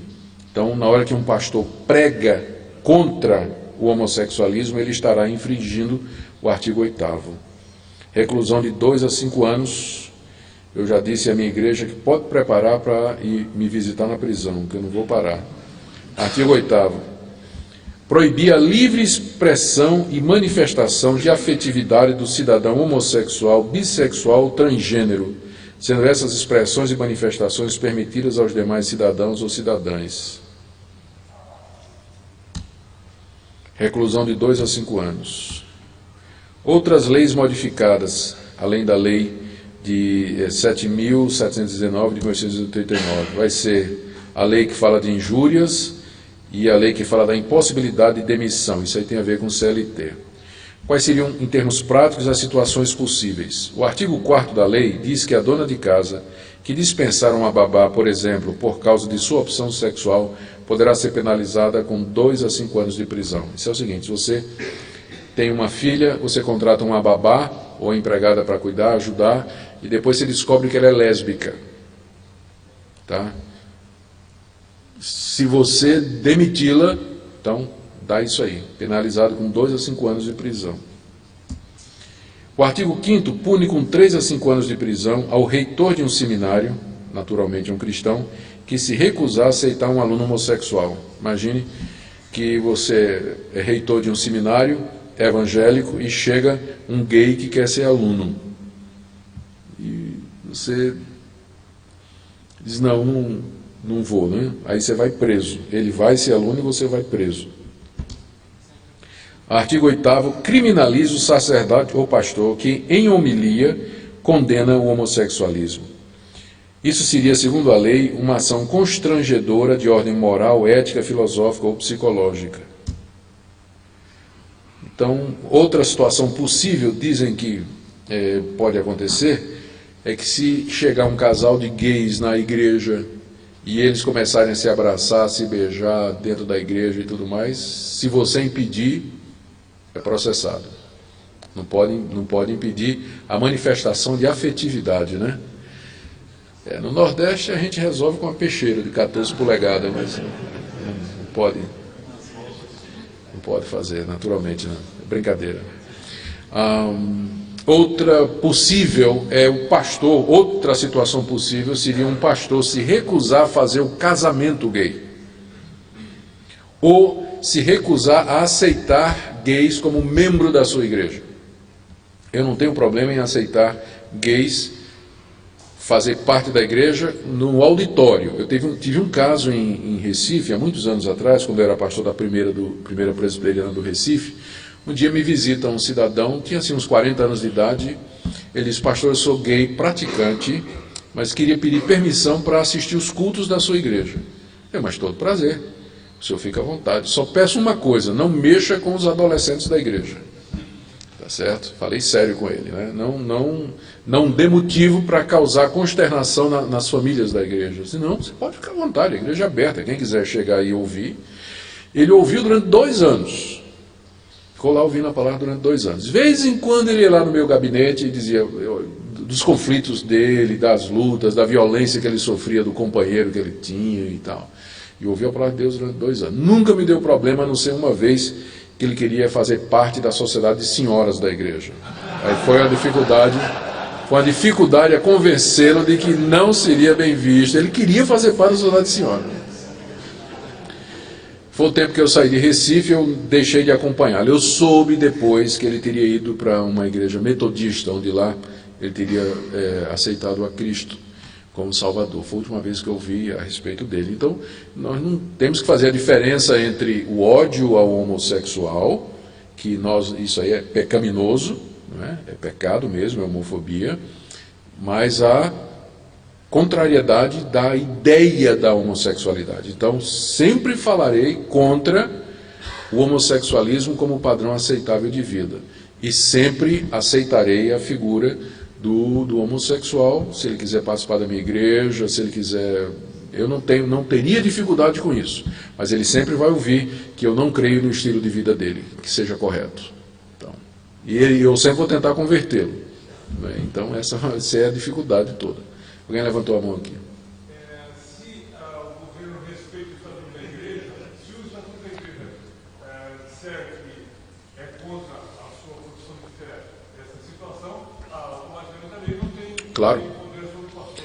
Essa lei, se ela passar, vai ser uma inconstitucionalidade muito grande, porque ela cria privilégios para uma classe de cidadãos, para uma minoria, impõe esses privilégios sobre os outros, cesseia a liberdade de expressão e acaba com a distinção igreja-estado.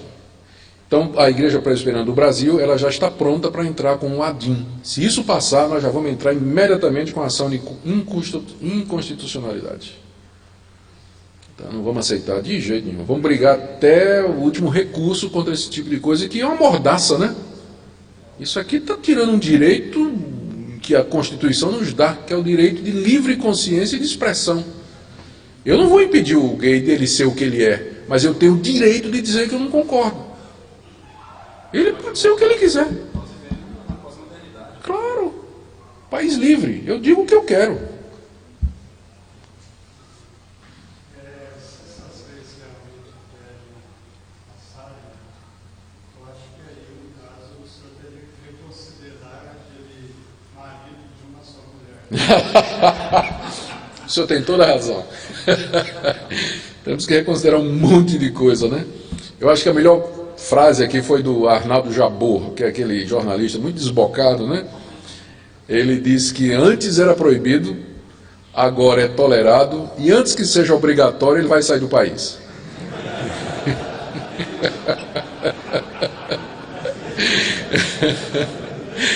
Eu acho que vai uma turma grande com ele, viu?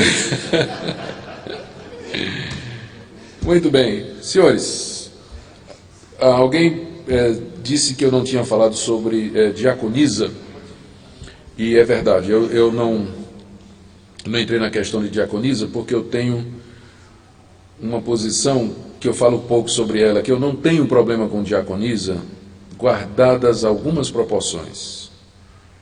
Deixa eu ver aqui onde é que inclui diaconisas. Pronto, deixa eu explicar.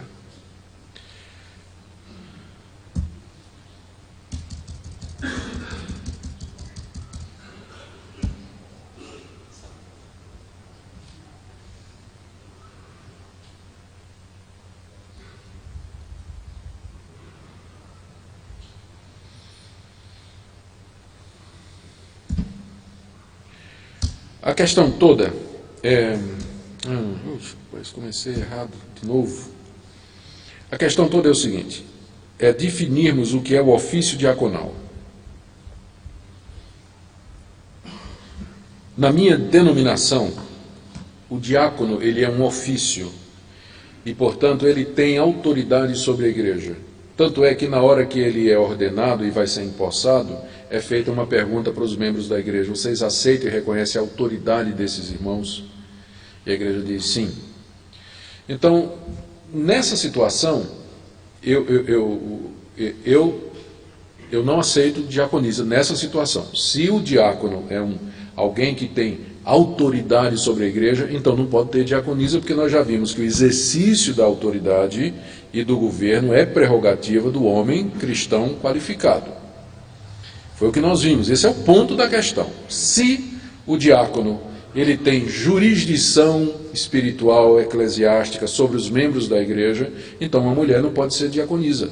Ela não pode exercer a função de diácono. Contudo, se o diaconato for entendido como sendo serviço, um ministério de serviço, eu não tenho problema.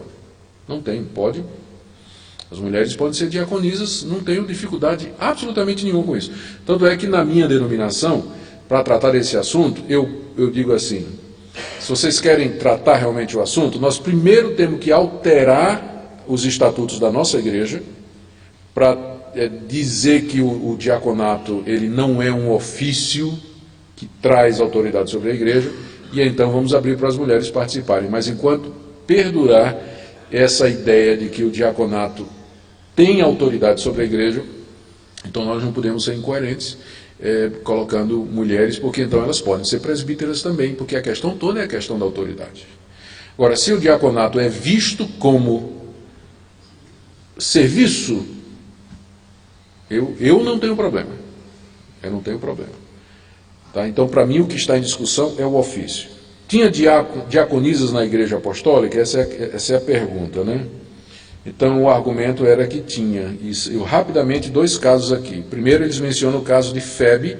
Recomendo-vos a nossa irmã Febe, que está servindo a igreja de Cencreia. Mais uma vez, aqui, vamos ver o que é que a Bíblia na linguagem de hoje disse. Olha a Bíblia na linguagem de hoje. Lado direito, Bíblia na linguagem de hoje, recomendo a vocês a nossa irmã Febe, que é diaconisa na igreja de Cencreia. Aí a versão de Almeida, recomendo-vos a nossa irmã Febe, que está servindo a igreja de Cencreia. Qual é o problema com essa tradução aí? O problema é que no original grego, o verbo, ele se presta tanto a uma coisa quanto a outra. A verdade é essa. Tá? Então, se vocês prestarem atenção, a irmã Febe, no grego diz assim: recomendo a vocês, Febe, a irmã nossa, a qual está diaconon da igreja que está em Cencreia. Esse termo aqui está, sendo diácono da igreja de Cencreia, tudo depende de como o verbo diaconel vai ser usado. No contexto, deixa eu ver se eu consigo achar aqui. No contexto,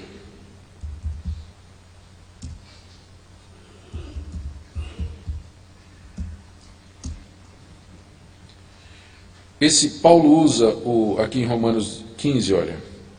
Isso aqui é Romanos 16. Em Romanos 15, o capítulo que vem antes, Paulo diz assim, olha: estou de partida para Jerusalém a serviço dos santos. E qual é o verbo que ele usa para dizer que ele está indo a serviço? Diaconon. Então, se toda vez que o verbo diaconel aparecer, nós vamos tomar no sentido estrito, oficial, nós seremos obrigados a dizer que Paulo era diácono. Porque ele usa o verbo para dizer que ele está a serviço. Mais adiante, aí, ele diz assim, ó, a mesma coisa: orem para que eu me veja livre dos rebeldes que vivem na Judéia e que esse meu serviço, mais uma vez, diaconia, em Jerusalém seja bem aceito pelos santos. Então, não é diaconia no sentido oficial, mas no sentido de serviço. É isso que o verbo significa. Aí, ele fala também de Cristo. Deixa eu pegar aqui. 31, esse aqui é importante.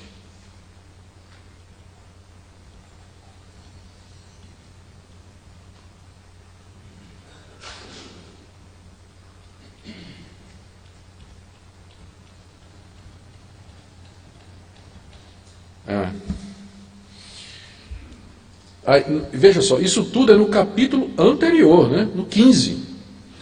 Digo que Cristo foi constituído ministro da circuncisão. Adivinhe qual é a palavra ministro no grego? Diácono. Então teríamos que dizer que Jesus era diácono também. Se toda vez que a palavra diácono aparece, ela significa o ofício de diácono, Paulo era diácono, Jesus era diácono. Então por que é que quando eu chego em Romanos 16, verso 1, eu tenho que dizer que ali Paulo está usando no sentido oficial? Recomendo a nossa irmã Febe, que está servindo a igreja de Cencreia. Paulo usa o termo diácono ali para indicar um serviço, ela está servindo. Pode ser como professora, pode ser como líder do coral, dirigente do grupo de louvor, professora de escola dominical, não está se referindo a uma função oficial. Então, quando a Bíblia, na linguagem de hoje, traduz daquela maneira, que é diaconisa, ela quebrou uma regra de interpretação muito simples, que diz que o sentido de um termo, quando você vai entender o sentido de um termo, você dá uma olhada no contexto, como é que ele é usado no contexto? E no contexto ele é usado no sentido geral de serviço, não no sentido oficial.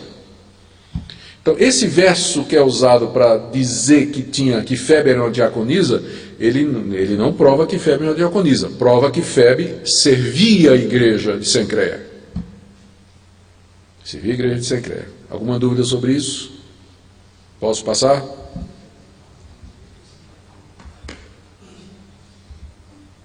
Alguém vai dizer assim, mas pastor, nem diaconisa, o senhor é mau mesmo, hein? Agora, o rolo maior é esse aqui, ó. Lá em 1 Timóteo 3, isso aqui é sério. Paulo dá as recomendações aos diáconos. Eu não vou empregar nosso tempo para isso. Quanto aos diáconos é necessário tal, e vem as qualificações dos diáconos. Aí ele diz, da mesma sorte, quanto a mulheres, é necessário que elas sejam respeitáveis, não maldizentes, temperantes em tudo. Aí ele continua.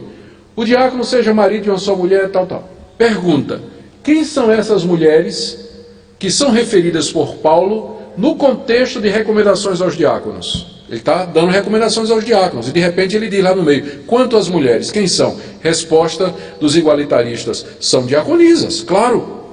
Ele está falando dos diáconos, as mulheres ali só podem ser diaconisas. Outras opções, tem pelo menos 3 outras opções. Primeiro,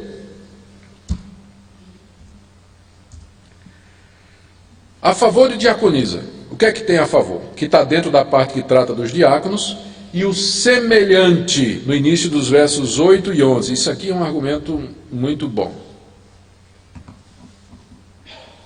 Eu nem vi como é que a Bíblia na linguagem de hoje traduz isso aí, mas aposto que já diz diaconisa também. Isso aqui é 1 Timóteo quanto? 3:11.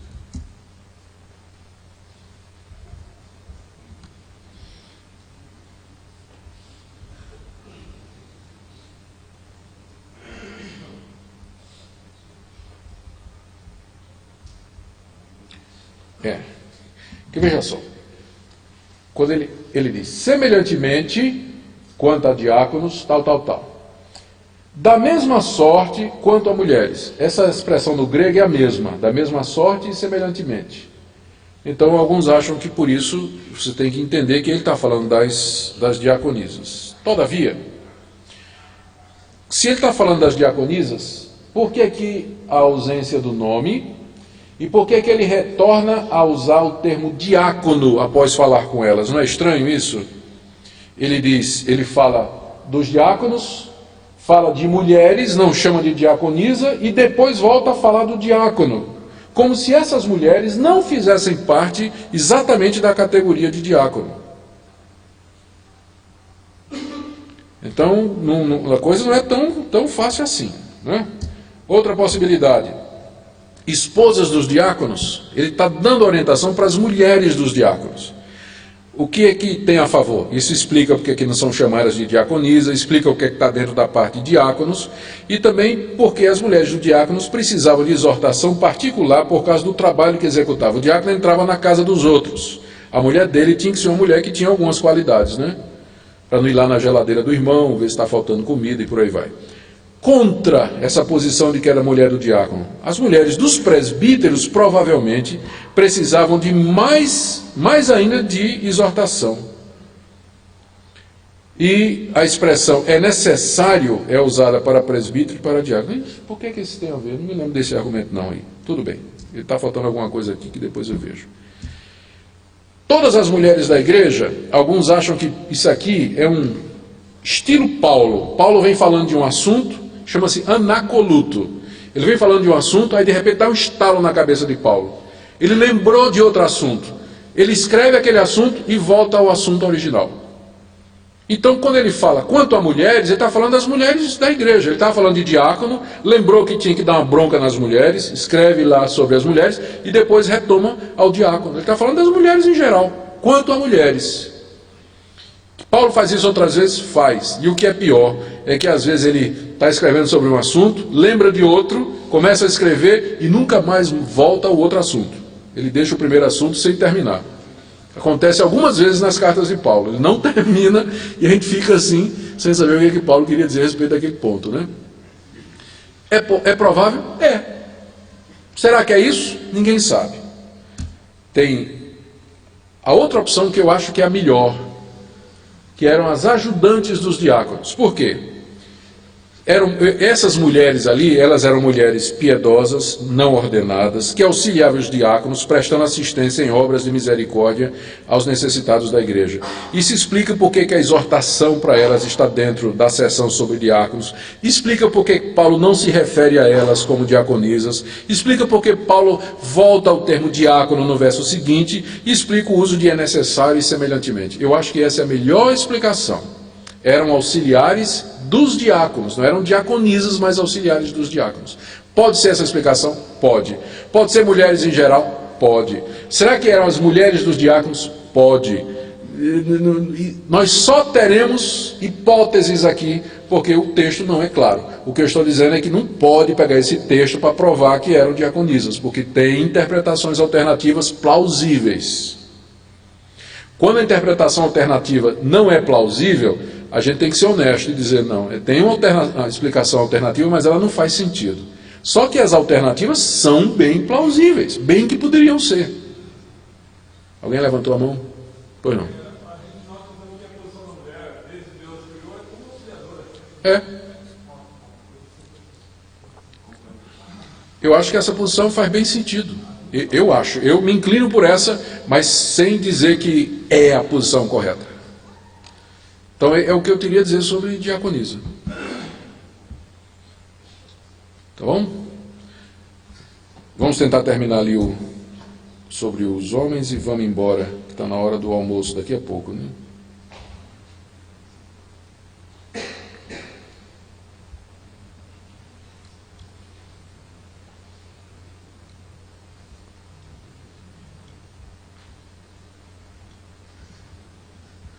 Maringá.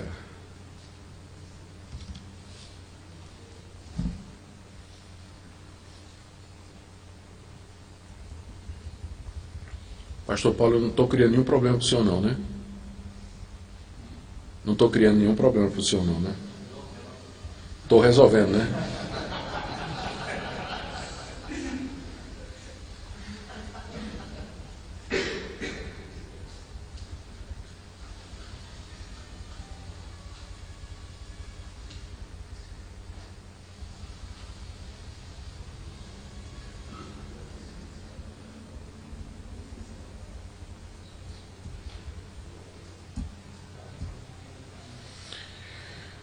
Bom, gente, rapidinho. O modelo familiar padrão da Bíblia que nós conhecemos é homem e mulher vivendo em respeito e amor mútuos e juntos conduzindo o seu lar e família. O papel do homem é de liderança, ele é o provedor e sustentador do lar, responsável final por seu andamento e pela disciplina dos filhos. O papel da esposa é de auxiliadora, cooperando e participando ativamente na construção e andamento do lar. Em linhas gerais, esse é o modelo bíblico que nós temos diante de nós. Distorções do modelo. Então, hoje nós temos famílias em que não há essa ideia de liderança. Homem e mulher sempre fazem tudo, tomando decisões negociadas entre si. É uma negociação. Sempre. Não estou dizendo que não tem diálogo na versão anterior, tradicional. Tem e deve ter. Contudo, não há alguém que tenha a autoridade para resolver conflito no final, que sempre tem. Mulheres, outra distorção do modelo, são mulheres tomando a liderança, ou por omissão do homem, ou por ter um salário maior, ou por questão de temperamento, né? Mas você encontra famílias em que a mulher, de fato, é quem usa a calça comprida. E lares que não têm homem, né? Mães solteiras, divorciadas, viúvas, etc., que são vistos como modelo alternativo de família. E o que é pior, famílias de homossexuais. Então, aquele padrão antigo, normativo, conservador, que tinha raízes bíblicas, né? Do homem como cabeça do lar, provedor e tudo mais, isso hoje em dia é quase que já virando exceção. Hoje, modelos alternativos de família já vão acontecendo, como esses aí e outros que eu não coloquei aqui. Bom, qual é o papel de liderança do homem, então, na família? O relato da criação e da queda, conforme o apóstolo Paulo, ele narra como é que o homem e a mulher foram feitos. Esse texto aqui nós já falamos. 1 Coríntios 11. Como não tem?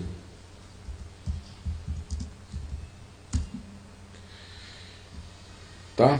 Paulo, quando fala aqui, olha,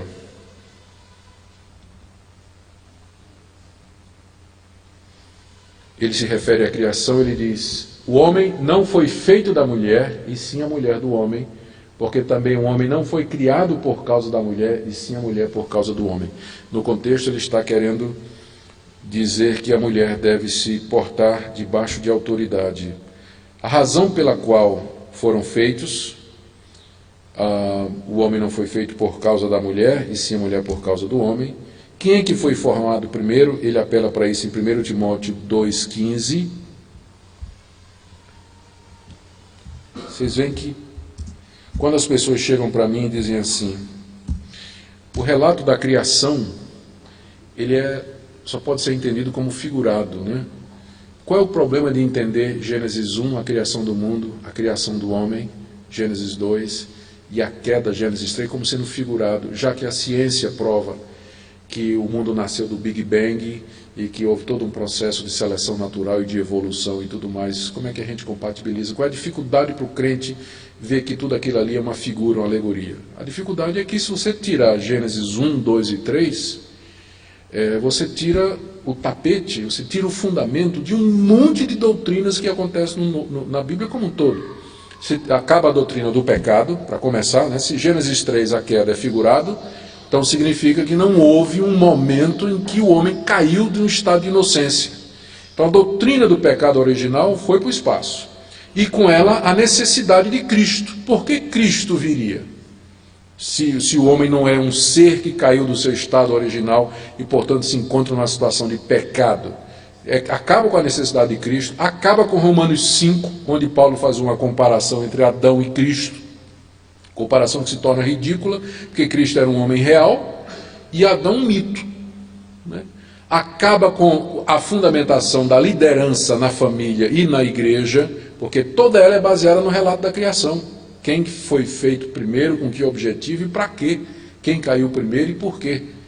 Então, para mim, os 3 capítulos mais importantes da Bíblia é Gênesis 1, Gênesis 2 e Gênesis 3, porque ele se tem as origens, se tem o começo de tudo. Sem esses 3 capítulos, o resto não vai fazer o menor sentido. E se a gente chamar, dizer que é mito, ou alegoria, ou tudo mais, nós vamos estar complicado, né? Afeta o restante da Escritura. Eu fico às vezes surpreso com alguns evangélicos que acham assim, não tem problema, qual é o problema de ver que tudo aquilo é um mito, é uma alegoria? Eu digo, eles não estão percebendo as implicações teológicas, né? Não estou dizendo que a linguagem da Bíblia é uma linguagem científica. Não é? Nós nunca devemos tomar a Bíblia como um livro de ciência, porque não é um livro de ciência. Não vamos esperar que a linguagem de Gênesis 1 seja uma linguagem científica. Ali está dizendo quem é o autor da criação, de onde é que todas as coisas vieram, e está falando de como Deus, do nada, pelo poder da sua palavra, criou todas as coisas. Não entra em detalhes, não vai dar assim, detalhes de como é que Deus, e narrando em termos científicos, fez todas as coisas. Não devemos esperar isso da Bíblia, que não é o objetivo dela. Mas também nós não podemos dizer que o que está ali é mito ou alegoria, porque senão todas essas passagens aqui, elas perdem o seu sentido, como por exemplo essa daqui.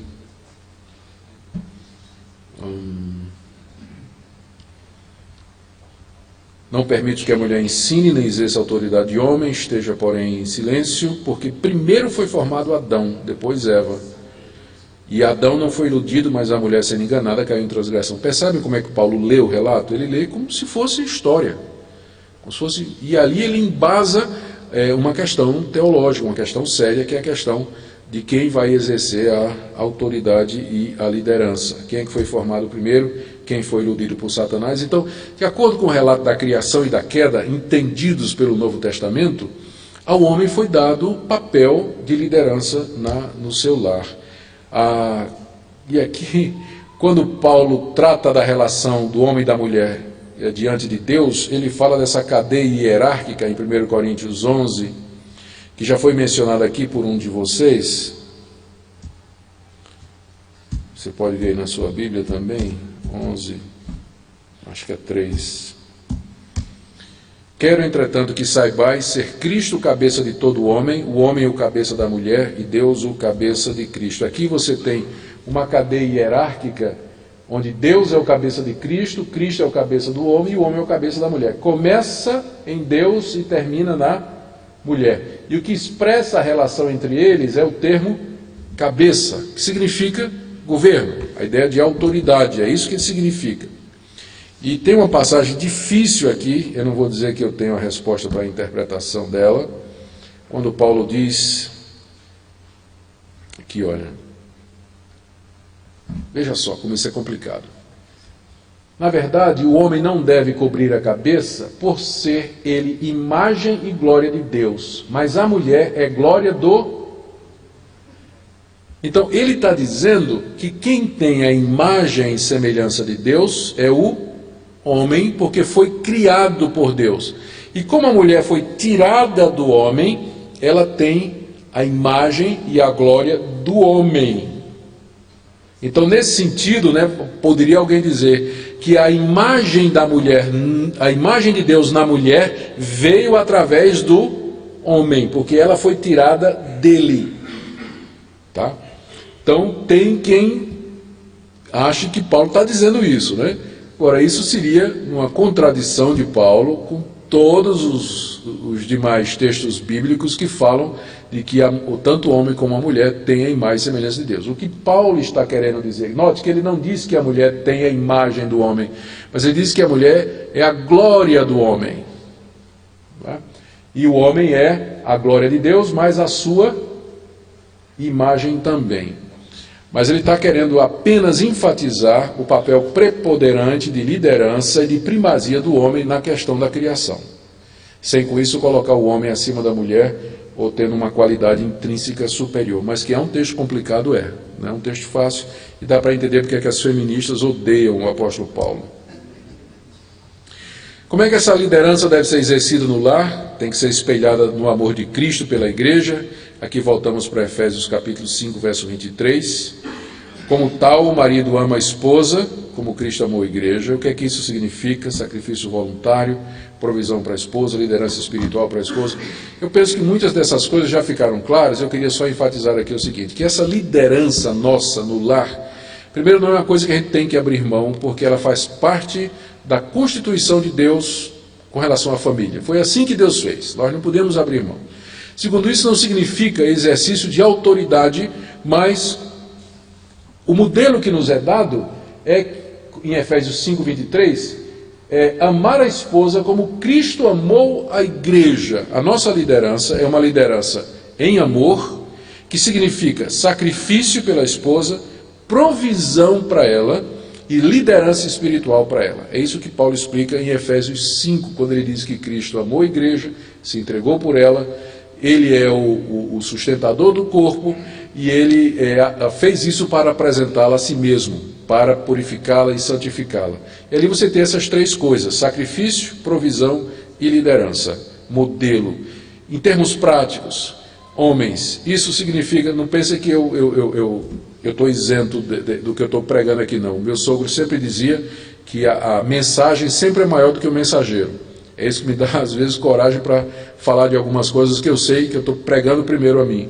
Mas a necessidade de tomar tempo, assumir a liderança espiritual da família, isso significa exercícios espirituais, talvez culto doméstico, ler a Bíblia com a esposa, ler um bom livro com ela, conversar sobre estas coisas, enfim, exercer liderança espiritual. E não pense que a esposa vai achar isso ruim, ao contrário, eu acho que ela vai achar maravilhoso se nós assumirmos de fato o papel de liderança no lar. A minha ama quando faz isso. Agora, quanto aos filhos, surpresa aqui. Eu estava querendo chegar nessa passagem aqui. Se eu não ensinei nada novo para vocês hoje, eu quero alguma coisa aqui eu vou trazer. Eu acho que é essa daqui. Já falei disso aqui?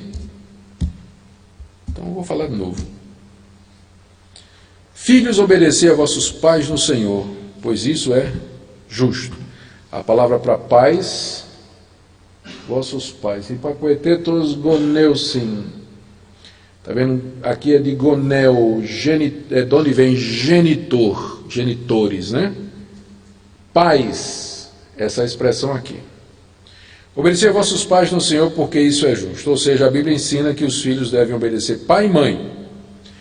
No verso 2, honra teu pai e tua mãe. Patera, não é pantera, tá? É patera, pai, e metera, também não é megera, é metera.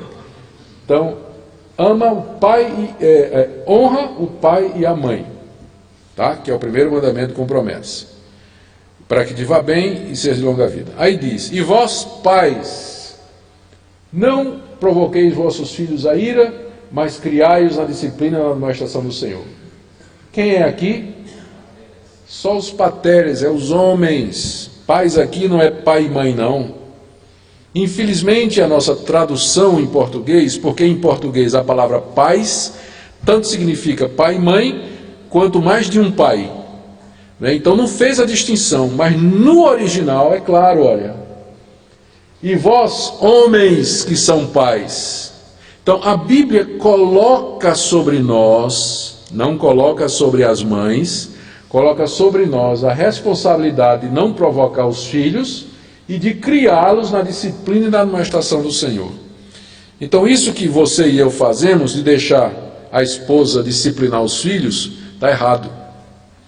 De deixar que a mulher tome conta dos filhos e eduque os filhos, porque nós estamos ausentes de casa, está errado. A responsabilidade é sua como homem, de criar o filho e especialmente a parte da disciplina, que a gente deixa para a mulher fazer isso. E é um fardo para a esposa fazer isso, certo? Isso é responsabilidade nossa. Posso.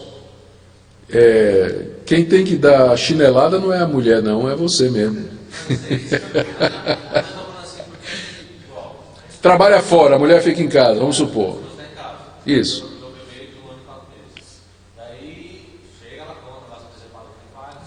Isso. Esse é você. Eu entendo o que você está dizendo. Eu diria, para conciliar com os modelos familiares que nós temos, que a responsabilidade é sua, mas não impede que sua esposa lhe ajude, é claro, né? Você tem que fazer junto com ela. Mas o tom, decisão, vamos decidir junto.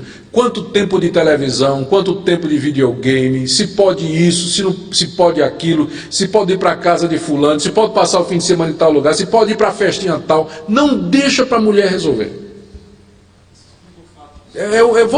Você é responsável pelo lar e pela criação dos filhos. Então resolva, senta com a esposa e conversa. Não se omita, não deixa que a esposa sozinha tome essas decisões, mas junto com ela e na liderança, diga assim: o nosso lar vai funcionar dessa maneira, os nossos filhos vão ser criados assim.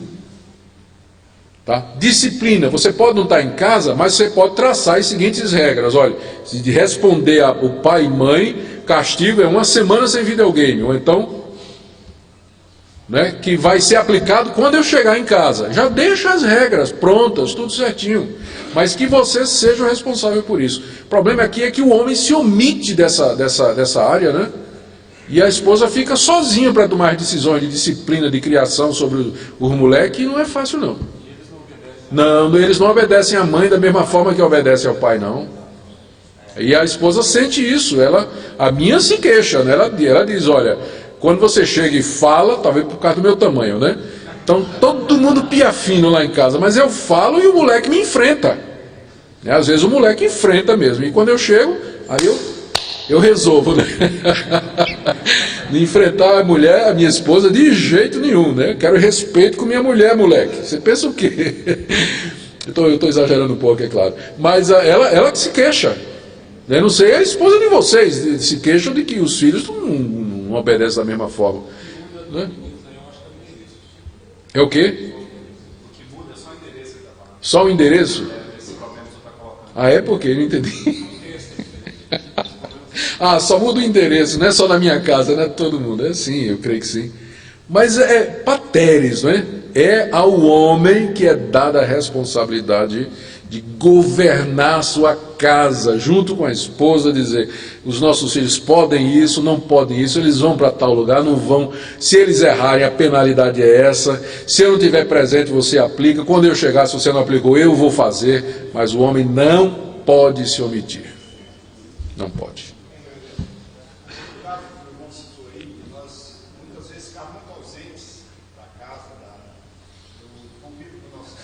É um problema, né?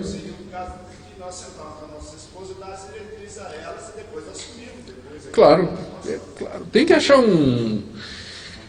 tem que achar um jeito de aplicar. É por isso que eu no início da minha palavra, disse assim: eu não sou muito de entrar na parte prática, porque eu sei que cada caso é um caso.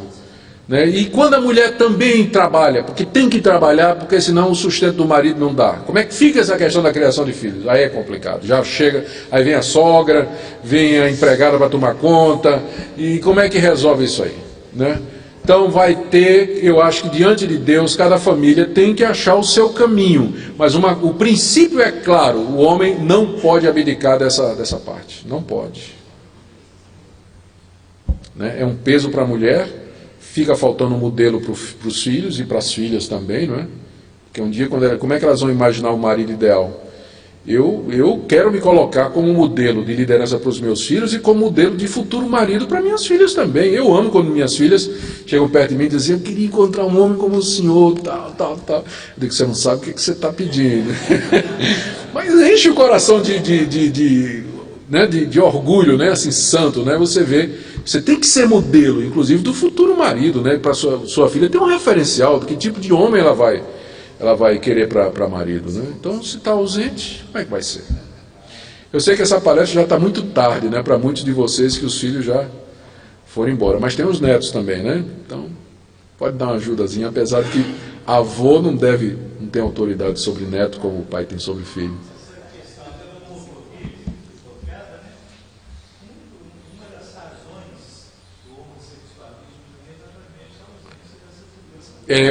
Os psicólogos e outros que estudam essa área aí, e a nossa observação confirma isso mesmo, né? Falta de modelo. Uma mãe autoritária e dominadora. Eu conheci um caso desse. A mãe, o nome dela já dizia tudo: Leonina. Todos os filhos, 3 filhos, todos eles foram pelo caminho. Um morreu de AIDS, eu fiz o enterro dele. Morreu de AIDS, frequentava a igreja. Morreu de AIDS esse, eu fiz o enterro dele.